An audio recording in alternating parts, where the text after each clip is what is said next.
कल एक marathon session है, उसको आप मैराथन कह लीजिए या complete child development in pedagogy हम एक ही सेशन में कर लेंगे, जिसमें से 30, जिसका मतलब 30 में से 30 नंबर आप एक्वायर कर पाए एग्जाम में। सारा रिवीजन हम कर लेंगे, कोई बात नहीं। निशा, गाने चलाओ, नाच के दिखाओ सबको, है ना। खैर देखिएगा, एक बार गुलाटियां मारो। देखो एक बार तो कंप्लीट पेडागोजी स्टार्ट करते हैं। इंपॉर्टेंट है, 50 क्वेश्चन हम करने वाले हैं, 50 से 52 क्वेश्चन, और जो नए तरीके के क्वेश्चन है वो भी इंक्लूडेड है, यानी प्रीवियस ईयर भी, इस साल के भी, पुराने भी, ज्यादा पुराने भी, कम पुराने भी, तो जो भी जरूरी क्वेश्चन है सबको मिक्स किया है। तो कोशिश करें, मेक श्योर कि आप ये 50-52 क्वेश्चन पूरे सॉल्व करें। एंड वाले क्वेश्चन तो जरूर ही करने हैं, शुरुआत वाले भी महत्वपूर्ण हैं।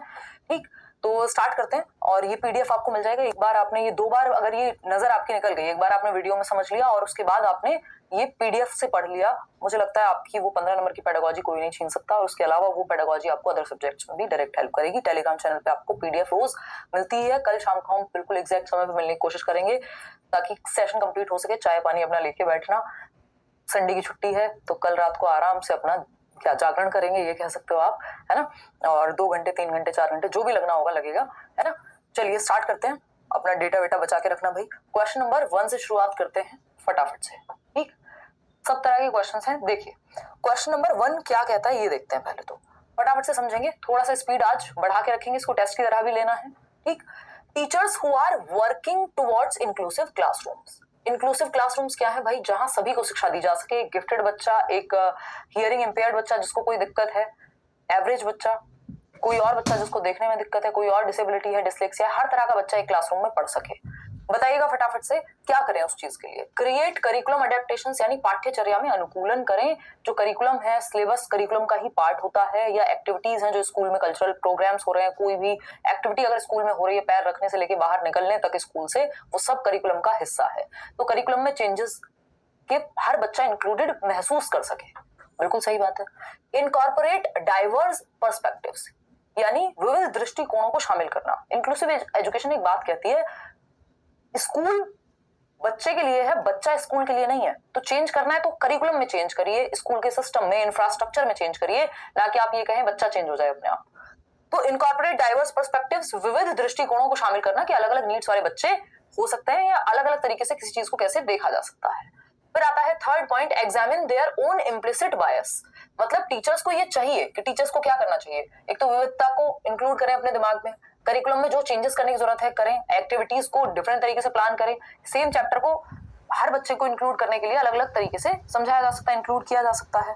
फिर हम बात करते हैं थर्ड की, तो एग्जामिन देयर ओन इम्प्लिसिट बायस। भाई टीचर्स भी तो इंसान ही हैं, उनके अंदर भी कुछ बायसेस हो सकते हैं, है ना। उनके अंदर भी कुछ बायस हो सकते हैं। बायस क्या होता है? पक्षपात। कि मान लीजिए उनको लगता है कि भाई कोई बच्चा है जो चल फिर नहीं सकता, यानी वो लोकोमोटर डिसेबिलिटी है मान लीजिए, तो वो तो सीख नहीं पाएगा। तो अगर ऐसा टीचर सोचेंगे तो चलेगा कैसे भाई, है। टीचर अगर ऐसा सोचने लगे तो फिर हर एक बच्चा सीख सकता है। एज अ टीचर आपको ये मानना है। ये पता नहीं क्या हो गया, ये जा नहीं रहा, चला जाएगा, कोई बात नहीं। तो अगर हम बात करते हैं यहाँ पे, तो क्या होगा कि टीचर को भी अपने इम्प्लिसिट बायस को देखना चाहिए, झांक करके, कि कहीं मैं जेंडर के आधार पे, कहीं मैं किसी बच्चे की कोई एडीएचडी है या कोई भी दिक्कत है अगर उसको, तो उसके आधार पे मैं बच्चे के साथ भेदभाव तो नहीं कर रहा हूं। तो अपने अंदर भी झांकना चाहिए। ठीक, इम्प्लिसिट बायस मतलब जो अंदर गढ़े हुए बायस होते हैं हमारे, जो हमने सोसाइटी से, एनवायरमेंट से गेन किए होते हैं। सी डाइवर्सिटी एज एन ऑब्स्टेकल। अब देखो सेकंड ऑप्शन 77% आंसर दे रहे हैं। मुझे बड़ा अच्छा लगा कि आपने ये जवाब सही दिया, इसका मतलब तैयारी आपकी सही चल रही है। फर्स्ट, सेकंड और थर्ड, इसमें फोर्थ सही नहीं हो सकता, है ना। वो एक मीम है ना, खा गए ना धोखा, तो ये वैसे वाली ही बात है। तीनों ऑप्शन सही थे, फोर्थ को गलत दे दिया। भाई डाइवर्सिटी को एक बाधा के रूप में नहीं कर सकते आप। डाइवर्सिटी मतलब विविधता, के क्लास में अलग अलग नीड्स वाले अलग अलग तरह के बच्चे होंगे, ये प्रॉब्लम नहीं है, ये एक रिसोर्स है, संसाधन है, इसको अच्छे तरीके से देखना है। तो फर्स्ट, सेकंड, थर्ड जो है वो सही है। डाइवर्सिटी एक ऑब्स्टेकल की तरह नहीं देखनी है। आगे बढ़ेंगे क्वेश्चन नंबर सेकंड पर, और फिर समझेंगे क्या कहानी है। ये पता नहीं क्यों नहीं जा रहा भाई, इसको दोबारा से ओपन करेंगे। 1 मिनट रुकना, ये पीडीएफ में दोबारा से ओपन करती हूँ एक बार। 1 सेकेंड, 1 सेकेंड, ठीक है, होपफुली अभी चला जाएगा, देखना एक बार। तो अगर हम बात करते हैं यहाँ पे, हाँ, क्वेश्चन नंबर 2 है, what is the main goal of assessment for learning. Assessment as learning, in learning, for learning, of learning, ये 3 तो महत्वपूर्ण, अभी समझ लेंगे इसको 1 मिनट में। तो असेसमेंट फॉर लर्निंग यदि मेन गोल है अधिगम के लिए आकलन का मुख्य लक्ष्य क्या होता है? फॉर लर्निंग, यानी लर्निंग के लिए असेसमेंट, जांच रहे हैं आप ताकि लर्निंग हो पाए, इसलिए आकलन कर रहे हैं, इसलिए टेस्ट ले रहे हैं। जैसे आप पोल में जवाब दे रहे हैं तो मुझे पता लगे 85% लोग सही उत्तर दे रहे हैं, तो ये क्या है, जो गलत दे रहे हैं उनको फिर दोबारा से समझाने की कोशिश की जाएगी, मतलब मुझे फीडबैक मिल गया, ये लर्निंग के लिए आकलन है। ऐसा थोड़ी फाइनल नंबर मिल रहे हैं इससे कुछ। तो to identify students who can be categorised as slow learners, बच्चों को लेबल करना, उन पर ठप्पा लगाना कभी भी हमारा लक्ष्य नहीं होना चाहिए। To evaluate student performance and assign grades, यानी कि बच्चों की परफॉर्मेंस को जानना और उनको ग्रेड देना, ए ग्रेड, बी ग्रेड, ये सब नहीं। ग्रेडिंग भी कोई बहुत अच्छा तरीका नहीं। फॉर लर्निंग, फीडबैक के लिए होगा ये। To provide feedback to students that can be used to improve their learning, ऐसे फीडबैक प्रोवाइड कर पाना ताकि उनकी लर्निंग बेहतर हो, फाइनल एग्जाम में आप अच्छा कर पाए, इसलिए आप अभी पोल का इस्तेमाल कर रहे हैं। तो ये असेसमेंट फॉर लर्निंग हुआ। To compare student performance to a standard और बेंचमार्क, ये समेटिव असेसमेंट कहलाता है, असेसमेंट ऑफ लर्निंग हो जाएगा एक तरह से, ठीक है ना। और अगर हम बात कर रहे हैं ये फॉर लर्निंग है, ठीक, ये ग्रेड्स वाला भी फॉर ऑफ लर्निंग हो जाएगा। स्लो लर्नर हमें बनाना ही नहीं है बच्चे को, सिंपल तरीके से बस एक छोटी सी चीज का ध्यान रखना है, ये तो बैच है। देखिएगा, अगर हम बात करें यहाँ पे छोटी सी चीज का ध्यान रखना है, जब assessment A for learning, A for L, A of learning, A as learning, ठीक। एज का मतलब है बच्चा या तो खुद का आकलन खुद कर रहा है या उसके दोस्त, है ना, उसका आकलन कर रहे हैं, या सब आपस में एक दूसरे का आकलन। फॉर लर्निंग है teacher during teaching learning process feedback के लिए, यानी आप फील्ड ट्रिप पे लेके गए, कहीं घुमाने लेके गए, आके क्वेश्चंस पूछ रहे हैं बच्चे से, है ना, अभी चल रही है लर्निंग प्रोसेस। जब आप पेन पेपर कोई भी एक्टिविटी करा के ले रहे हैं तो फॉर लर्निंग है। ऑफ लर्निंग क्या है, आप जजमेंट के लिए कितने परसेंट मार्क्स आए एक बेंचमार्क के अगेंस्ट, ये ऑफ लर्निंग है, साल के अंत में होता है या टर्म एंड पे होगा, ठीक है ना। ऑफ लर्निंग ये जजमेंट के लिए है कहीं ना कहीं अगर देखा जाए, हालांकि जजमेंट हमें फॉर्म नहीं करना चाहिए जो ईयरली और हाफ ईयरली होते हैं। आगे बढ़ेंगे और ये पेपर पेंसिल टेस्ट ज्यादा होगा, जैसे आपके बोर्ड एग्जाम्स हो गए, ऑफ लर्निंग। फॉर लर्निंग में फील्ड ट्रिप हो गया, कोई आपकी चेकलिस्ट हो गई, जो भी एक्टिविटीज हैं वो फॉर लर्निंग में आएंगी। जो पेन पेपर टेस्ट है वो ऑफ लर्निंग में आएगा। एज लर्निंग में जब बच्चा खुद को या अपने साथियों का आकलन करे, वो भी एक्टिविटी बेस्ड ही होता है। आगे बढ़ते हैं, question number 3, experiential learning stresses on, यानी कि जो अनुभवात्मक अधिगम है, कोल्ब ने इसकी बात की बट आपके सिलेबस में है नहीं कोल्ब की थियरी। एक्सपीरियंशियल लर्निंग की अगर हम बात करें, यानी एक्सपीरियंस से सीखना, अनुभवात्मक अधिगम, अनुभव से सीखना किस पे जोर देगा, अनुभव पे जोर देगा, है ना। अनुभव सिंह बस्सी पे नहीं, अनुभव पर जोर देगा। बहुत ही खराब पीजे था, बट आ जाओ एक बार, पीजे खराब भी होता है वैसे। कंट्रोल ऑफ टीचर ऑन दी, यानी अनुभव है, यानी बच्चे के एक्सपीरियंस पे, कि वो अनुभव ले सके, उसको वो मौके मिले कि वो चीजें सीख सके, ठीक है जी। Control of teacher on the learning of children, यानी बच्चों के अधिगम पर शिक्षक के नियंत्रण पर, यानी हम क्या कह रहे हैं कि टीचर कंट्रोल करे कि बच्चा सीखता कैसे है। पर ये अनुभव तो फोकस में रहा ही नहीं, यहाँ एक्सपीरियंस तो सेंटर में रहा ही नहीं। एक्सपीरियंशियल लर्निंग में बच्चा सेंटर में है, उसका एक्टिविटी सेंटर में है, लर्निंग बाय डूइंग होगी एक तरह से, तो कंट्रोल होगा टीचर का, तो ये तो फिर ऑटोक्रेटिक क्लासरूम बन जाएगा। सेकंड है the role of reinforcement in learning, यानी पुनर्बलन की भूमिका। पुनर्बलन की भूमिका होती है गुड, वेरी गुड, शाबाश। इसको भी हम बहुत अच्छा नहीं मानते, क्योंकि एक्सपीरियंशियल लर्निंग में बच्चे का एक्टिव रहना जरूरी है, ना कि उसको शाबाशी देना। इंपॉर्टेंस ऑफ क्रिटिकल रिफ्लेक्शन, ये बात सुंदर लग रही है, 38% लोग कह भी रहे हैं। Learning as a product rather than process, learning को एक प्रोसेस की तरह मानना चाहिए, ना कि प्रोडक्ट की तरह। अब ये क्या होता है, देखो प्रोडक्ट का मतलब है इतने परसेंट नंबर आए, ये रैंक आ गई, ये है product based learning.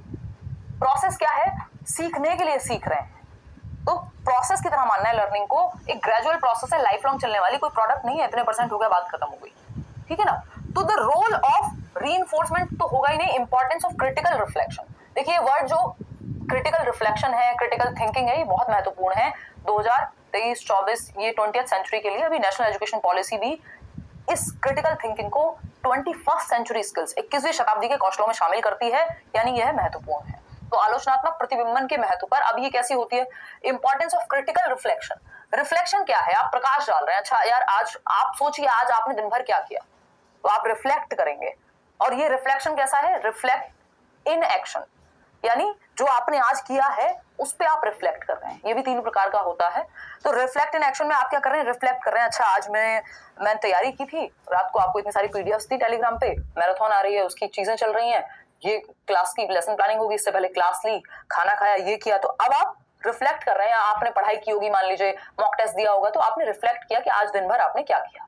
Critical reflection क्या है इसमें कि आप ये भी सोच रहे हैं कि जब आपने क्या किया और क्या करना चाहिए था और कैसे करना चाहिए था, मतलब आप हर एक पक्ष पे ध्यान दे रहे हैं। ठीक, तो क्रिटिकल रिफ्लेक्शन बेटर बनाएगा कि बच्चे ने जो भी अनुभव लिया, भाई कोई एक्सपीरियंस आपने लिया उस पर आप रिफ्लेक्ट कर रहे हैं, प्रकाश डाल के सोच पा रहे हैं आप। ये 3 प्रकार का होता है क्रिटिकल रिफ्लेक्शन भी, कि हम कैसे देखते हैं। रिफ्लेक्शन मतलब प्रकाश डालना, देखना, जो आप अनुभव ले चुके हैं उस पर आप सोच रहे हैं प्रकाश डाल करके कि क्या बेहतर हो सकता था। तो क्रिटिकल रिफ्लेक्शन क्या ऐसा होगा, reflection in action. Reflection in action यानी जब आप कोई काम कर रहे हैं उसी दिन के दौरान आप सोच रहे हैं उस दिन के बारे में कि यार इसको ऐसे किया जा सकता था, आज मैंने क्या क्या किया। रिफ्लेक्शन फॉर एक्शन क्या हो सकता है, या रिफ्लेक्शन ऑन एक्शन, कि जब आप कोई काम कर रहे हैं उस समय उसी दिन के दौरान। ऑन एक्शन कि यार मैंने ये काम कर दिया, इसको और कैसे बेहतर किया जा सकता है, उस दिन ये गलती ना की होती तो ऐसे हो जाता, है ना। फॉर एक्शन क्या है, आप फ्यूचर के लिए, है ना। ये दोनों प्रेजेंट के केस में है, ये फ्यूचर के लिए कि आप आगे क्या करने वाले हैं उस पर रिफ्लेक्ट करेंगे। ठीक, तो एक क्रिटिकल रिफ्लेक्शन में आ जाता है कि बच्चा अपने अनुभवों पे, जो वो करने जा रहा है, जो कर चुका है, उस पे वो क्रिटिकली हर एक पक्ष पे देख सके। आगे बढ़ते हैं क्वेश्चन नंबर 4 पर। ये कहता है which of the following is an effective method to enhance problem solving skills. Problem solving skills पे ये ऐसे क्वेश्चन है जिनको कोई बदल नहीं सकता, ये हर बार सेम टॉपिक आता है। Which of the following is an effective method, प्रभावशाली विधि समस्या समाधान करता बनाने की बच्चे को, कि वो समस्याओं का समाधान निकाल सके खुद से इंडिपेंडेंटली। डिस्करेज करेंगे इंडिपेंडेंट थिंकिंग के लिए। अब इंडिपेंडेंटली समस्याओं का समाधान स्वतंत्र रूप से कैसे निकालेगा, यदि आप हतोत्साहित कर देंगे, आप कहेंगे अरे जो डिसीजन लेना है मम्मी से पूछे बिना मैं कैसे ले लूं, मुझे तो पता ही नहीं क्या करते हैं, है ना, पापा के बिना कैसे चलेगा। मान लिया दिक्कत होगी, बट आप एक इंडिविजुअल हैं, है ना, 18 20 22 जो भी साल के आप हो गए। यही होता है फिर हमारे साथ, क्यों, क्योंकि हमें प्रॉब्लम सॉल्विंग सिखाई नहीं जाती। हमें पहले बैसाखियां दे दी जाती है एक तरह से कि एक काम करो, अच्छा ये काम होना है, पापा डिसाइड करेंगे शादी किससे होनी है, पापा डिसाइड करेंगे क्या करियर है, पापा डिसाइड करेंगे खाना क्या खाएंगे, है ना, हर चीज कोई और डिसाइड कर रहा है। तो प्रॉब्लम सॉल्विंग का हमें मौका ही नहीं मिलता, क्योंकि जब प्रॉब्लम्स आती है तो हम सॉल्व ही नहीं करते, उन्हें इंडिपेंडेंट थिंकिंग का हमें मौका ही नहीं मिला होता, है ना। तो हमें बच्चे को इंडिपेंडेंट थिंकर बनाना है कि उसको भी कुछ कुछ प्रॉब्लम सॉल्व करने का, सोचने का खुद से स्वतंत्र रूप से, कि वो किसी सिचुएशन में हो तो क्या करेगा, मौका देना है। ठीक, तो इंडिपेंडेंट थिंकर बनाने के लिए डिस्करेज नहीं करना, हतोत्साहित नहीं करना, एनकरेज करना है। Encouraging them to avoid difficult problems, यानी कि मुश्किल समस्याओं से बच जाओ, तो फिर तो जीवन भर बचते ही रहेंगे हम। और कोई भी समस्या आती है जिसका सॉल्यूशन नहीं होता, वो हमें मुश्किल ही लगती है शुरुआत में, तो ये भी खराब तरीका है। Providing them with readymade solutions to problems, अगर आपने, यही तो बहुत बार पेरेंट्स करते हैं कि पहले से रेडीमेड सॉल्यूशन दे दिया, बेटा ये कर ले, बात खत्म हो गई, है ना। तो आप बच्चे को समस्या के समाधान तक पहुंचने देने का मौका ही नहीं दे रहे। तो प्रॉब्लम सॉल्वर वो तब बनेगा जब उसको अवसर मिलेंगे, अपॉर्चुनिटीज मिलेंगी to brainstorm and make intuitive guesses. यानी ब्रेनस्टॉर्मिंग क्या होता है, इसको दिया था एलेक्स एफ ऑसबर्न ने। ये प्रॉब्लम सॉल्विंग की एक टेक्निक है जिसमें क्रिएटिविटी भी आप यूज करते हैं, रचनात्मकता, आउट ऑफ द बॉक्स सोचते हैं। यानी ठीक है, ये सब ठीक है, लेकिन इसके बाहर कुछ डिफरेंट क्या सोचा जा सकता है। तो बुद्धि मंथन या मस्तिष्क उद्वेलन कहते हैं इसको, कि बहुत सारे बच्चों को या ग्रुप में आप बच्चों को बैठ के एक समस्या पे समाधान के लिए कह रहे हैं कि अच्छा पानी की कमी हो रही है, एनवायरमेंट खराब हो रहा है, क्या किया जा सकता है। तो हर बच्चा अपने अपने समाधान बता रहा है। तो ग्रुप में यहाँ पे प्रॉब्लम्स के सॉल्यूशन बच्चा देता है, उनको नकारा नहीं जाता, एक साथ लिख लिया जाता है या रखा जाता है, बाद में उन पे चर्चा होती है और जो सॉल्यूशन बेटर होता है उसकी तरफ जाया जाता है। ये है ब्रेनस्टॉर्मिंग। तो ऐसे अवसर दें। इंट्यूटिव गेस क्या है, जो उसके मन में आ रहा है कि अच्छा ऐसा नहीं कर सकते मैम, अब वो गलत है सही है उससे फर्क नहीं पड़ता, जो उसके मन में आ रहा है एटलीस्ट उसको बाहर तो आने दो। तो प्रॉब्लम सॉल्वर वो तब बनेगा जब हम उनको अवसर देंगे सोचने के, दिमाग पे जोर डालने के। क्वेश्चन नंबर 5 देखिएगा। क्वेश्चन नंबर 5 क्या कहता है भाई, क्वेश्चन नंबर 5 क्या कहता है, फटाफट से देखेंगे। क्वेश्चन नंबर 5 ये कहता है असर्शन और रीजन। 4 से 5 क्वेश्चन आते हैं एक सेट में ऐसे आजकल, पिछले 2 बार से कम 3 बार से। तो अभिकथन क्या है, हमारा सिंपल स्टेप है, पहले हम ए को चेक करेंगे, फिर हम आर को चेक करेंगे, फिर दोनों को चेक करेंगे ए और आर एक दूसरे के लिए सही है कि नहीं है। नहीं है सही तो ब्रेकअप, सही है तो पैचअप, मतलब बोथ आर राइट। तो ए क्या है, teachers should create a meaningful environment which seeks active participation and engagement of learning of children. आपको पता है सिंपल पूरी पेडागोजी में ये रूल लागू होगा कि हम ये कहें कि बच्चे को एक्टिव रखना है, और यहाँ पे बच्चे को एक्टिव रखा जा रहा है, यानी ये बात सही है। शिक्षकों को सार्थक वातावरण बनाना चाहिए जिसमें सभी बच्चे एक्टिवली पार्टिसिपेट कर रहे हैं। बच्चा एक्टिव है, हम खुश हैं। All children are intrinsically motivated to learn and are capable of learning. ये बात हमें माननी पड़ेगी कि बच्चा आंतरिक रूप से अभिप्रेरित होता है सीखने के लिए, हर बच्चा कैपेबल है सीखने के लिए, बस आपको देखना है कि उसको सिखाना कैसे है। दोनों बातें सही है कि हमें ये मानना है कि इसलिए हम मीनिंगफुल एनवायरनमेंट बनाएं, एक्टिव पार्टिसिपेशन हो चिल्ड्रन का। क्यों? क्योंकि हर एक बच्चे के अंदर आंतरिक अभिप्रेरणा है, आपको ढूंढना है कि क्या चीज वो सीखेगा। तो both A and R R true and R is the correct explanation of A. दोनों ही बातें सही हैं अपनी जगह और एक दूसरे के लिए भी सही है। क्वेश्चन नंबर 6 देखिएगा, फटाफट से जवाब क्या है। ये क्वेश्चन भी अलग अलग तरीके से पूछा जा चुका है, इस बार भी आया है। Which of the following process does not contribute to the course of learning? सीखने की प्रक्रिया में अधिगम की प्रक्रिया के दौरान कौन योगदान नहीं देता? किसका योगदान नहीं है? इसका कंट्रीब्यूशन नहीं है, ऑर्गेनाइजेशन का। देखिए ऑर्गेनाइजेशन तो आपको पता है पियाजे की थ्योरी में भी है, जिससे आप अपने दिमाग में स्टोर्ड इंफॉर्मेशन को ऑर्गेनाइज करके रखते हैं कि पियाजे की 4 स्टेजेस हैं, 4 फैक्टर है, यानी दिमाग में संगठित करके रखा हुआ है, चीजें ऑर्गेनाइज्ड हैं, एक चीज दूसरी चीज से कनेक्टेड है प्रॉपर्ली। जैसे आप एक ट्रॉली बैग में जब आप जाते हैं कहीं ट्रिप पे, एक बैग में अपने सामान सजाते हैं कि इस वाले साइड में हम शर्ट्स रखेंगे, इधर हम टी शर्ट्स रखेंगे, ये रखेंगे, या अलमीरा में जैसे सामान लगाते हैं, वैसे ही ऑर्गेनाइजेशन क्या है, हेल्पफुल होता है कि बच्चा कंफ्यूज नहीं होगा, जो भी उसको आता है वो सही से कनेक्टेड फॉर्म में रख पाएगा। ऐसे ही हम कह सकते हैं वर्गीकरण।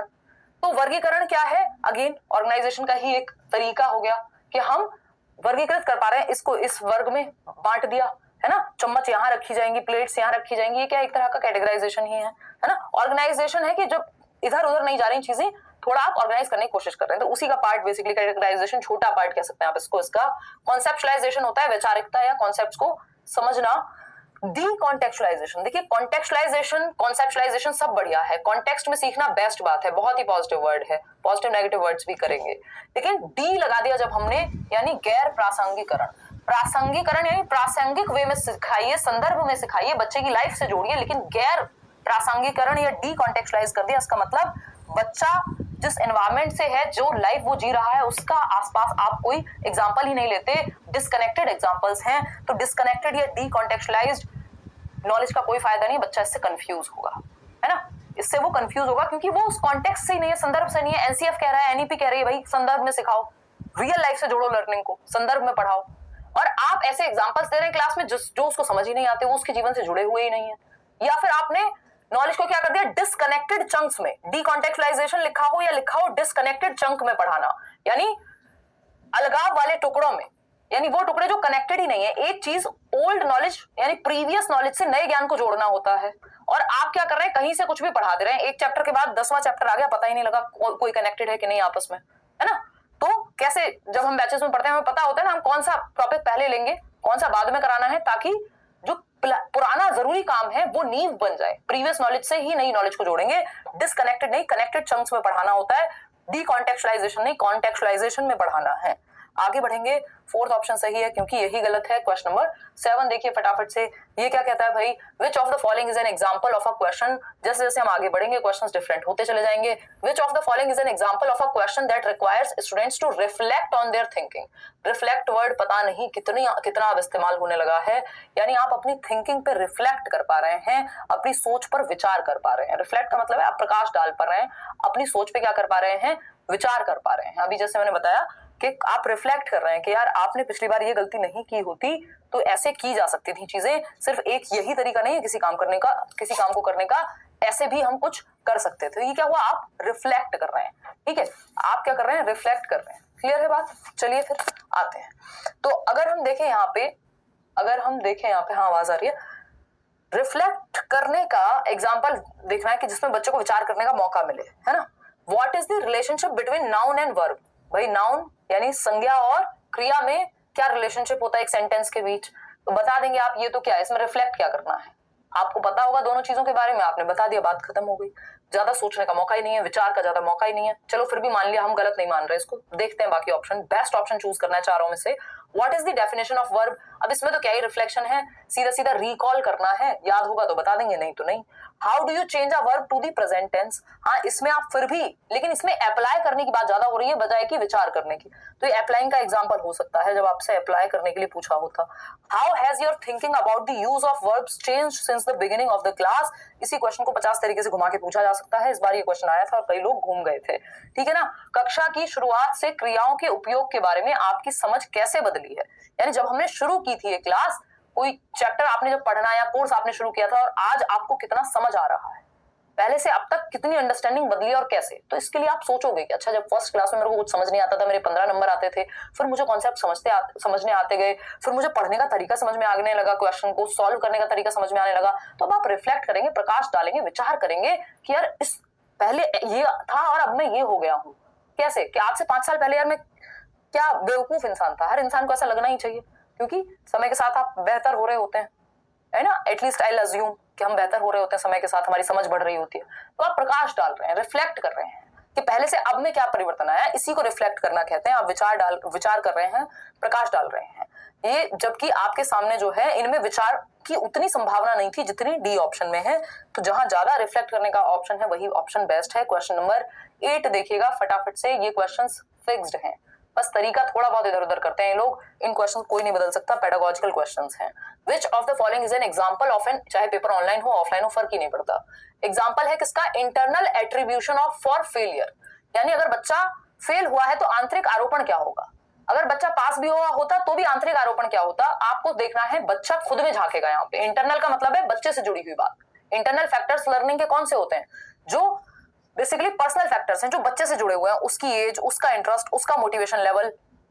एक्सटर्नल फैक्टर क्या होते हैं, टीचर का मेथड, स्कूल का एनवायरनमेंट, ट्रेनिंग मेथड, ये सब चीजें। तो इंटरनल एट्रीब्यूशन जो बच्चे से जुड़ी हुई हो। I received a low grade because the teacher is a tough grader. अगर रीजन बाहर है, अगर कारण बाहर है तो आंतरिक आरोपण तो बचा नहीं है, तो बाहरी आरोपण हो गया, किसी और पे थोपने की कोशिश कर रहे हैं हम। तो अगर टीचर ही कम नंबर देता है तो इसमें इंटरनल एट्रीब्यूशन नहीं है, ये तो एक्सटर्नल है ना। टीचर तो बाहर की बात हो गई, है ना, आप दूसरे पे डाल रहे हैं, तो ये तो होगा नहीं। इंटरनल चाहिए, एक्सटर्नल पूछा होता तो हम लगा देते। I failed the test because I didn't study enough. हाँ, इसका रीजन इंटरनल है, इसका रीजन बच्चे से ही जुड़ा हुआ है कि भाई मैंने ठीक से पढ़ाई नहीं की इसलिए मैं फेल हुआ हूं। बैच में तो और भी लोग थे, वो कैसे पास हुए, मतलब मेरी मेहनत में भी कुछ कमी रही होगी। I didn't get good marks because the teacher was biased. इसमें हम रीजन बाहर ढूंढते हैं, जबकि हमें एक्सटर्नल एट्रीब्यूशन यानी एक्सटर्नल फैक्टर चाहिए फेलियर का, तो ये भी गलत है। I failed the test because of my friends were distracting me. मेरे फ्रेंड्स डिस्ट्रैक्ट कर रहे थे। देखिए, ये एक तरह के बहाने या रैशनलाइजेशन कहते हैं इसको। चाहे ये कितने भी सच हो, कोई नहीं सुनता दुनिया में ये चीजें, समस्याएं क्योंकि सबके साथ होती हैं। अगर आप दूसरों पे ही आरोपण करते रहेंगे, इसकी वजह से हो गया, उसकी वजह से हो गया, फलाना हो गया, ये हो गया, तो फिर आप जिंदगी भर यही करते रहेंगे, ठीक है ना। तो इंटरनल एट्रीब्यूशन क्या है, I failed the test because I didn't study enough. भाई मुझे पढ़ना चाहिए था, रीजन जो भी था, ठीक। ऐसे ही इंटरनल मोटिवेशन होता है जिसका रीजन अंदर मिलेगा, चाहे वो सफलता हो, फेलियर हो, रीजन बाहर है तो एक्सटर्नल हो गया वो, चाहे वो रिवॉर्ड हो, कुछ भी हो। क्वेश्चन नंबर 9 देखिए, विच of the following is a typical characteristic of students having autism, यानी ऑटिज्म वाले बच्चों के, स्वालीनता वाले बच्चों की विशिष्ट विशेषताएं। कैसे पहचानेंगे किसी बच्चे को ऑटिज्म है क्लासरूम में। बहुत सारे टॉपिक्स आज कवर किए हैं, अंत तक बने रहना, बिल्कुल 50-52 क्वेश्चन करके ही उठना है आज एक बार में, लगे कि पेपर है आपका, उतने सीरियस आप हैं। Superior ability of differentiating fiction from fact, यार कल्पना को तथ्य से अलग करने के लिए हायर लेवल थिंकिंग लगती है, जो एक गिफ्टेड बच्चा है या जिसकी इंटेलिजेंस बेहतर है वो करेगा। तो ये हॉट्स है, हायर ऑर्डर थिंकिंग स्किल्स। तो यहाँ पे ऑटिस्टिक बच्चे के ये लक्षण नहीं होते। ऐसा नहीं कि ऑटिस्टिक बच्चे में दिमाग नहीं है, दिमाग होता है लेकिन लक्षण नहीं है। एडवांस ये लक्षण गिफ्टेड बच्चे की तरफ इशारा कर रहा है ना। अगर गिफ्टेड बच्चा पूछा होता तो हम इसको कह सकते थे एक बार को, एडवांस्ड सोशियो इमोशनल रेसिप्रोसिटी, उन्नत सामाजिक भावनात्मक पारस्परिकता, जबकि इसका उल्टा होता है। इस बच्चे में सोशियो इमोशनल जो एस्पेक्ट है बहुत हिला हुआ होता है, यानी बच्चा सोशली या इमोशनली ज्यादा बेहतर महसूस नहीं करता। अगर उसके आसपास भी, सराउंडिंग में, उसके रूम में भी ज्यादा कुछ परिवर्तन कर दें आप, बेड उठा के इधर से उधर रख दिया, ये रख दिया, वो कर दिया, ज्यादा लोग घर में आ गए या कहीं बाहर चला गया। वो माय नेम इज खान में शाहरुख खान को आप देख सकते हैं, उनका व्यवहार अलग सा रहता था, हालांकि उन्हें दिक्कत कुछ और थी। तो ये सोशियो इमोशनल रेसिप्रोसिटी में एडवांस नहीं होते, बल्कि वीक होते हैं सामाजिक और इमोशनली डील करने में, है ना। Frequent, repetitive and recurring behaviour, बिल्कुल सही बात है, यही है मेन उद्देश्य, बार बार दोहराव और आवर्ती व्यवहार। इसको आप रेपिटेटिव बिहेवियर कह लीजिए, आप इसको रिकरिंग बिहेवियर कह लीजिए, या इसका एक नाम होता है स्टीरियोटिपिकल बिहेवियर। स्टीरियोटिपिकल का मतलब है बार बार बार बार सेम बात को, या तो वो रिपीट करते हुए मिलेंगे आपको, है ना, कोई एक्शन सेम बार करते मिलेंगे बहुत बार। तो रेपिटेटिव एक्शन होते हैं, रिकरिंग एक्शंस होते हैं, आवृत्ति होती है व्यवहार में। स्टीरियोटिपिकल बिहेवियर होता है यानी रिपीट बहुत करते हैं और इमोशनली या सोशली कंफर्टेबल महसूस नहीं करते, थोड़े डिस्कंफर्ट में रहते हैं। Higher level of communication skills नहीं, इनको कम्युनिकेशन में भी दिक्कत होती है क्योंकि बार बार रिपीट कर रहे हैं चीजों को। तो C option is the right answer, यानी थर्ड ऑप्शन जो है वो सही है ऑटिस्टिक बच्चे के बारे में। क्वेश्चन नंबर 10 आपका फेवरेट टाइप आ गया, असर्शन और रीजनिंग। फटाफट से जवाब देना, क्या है असर्शन यानी ए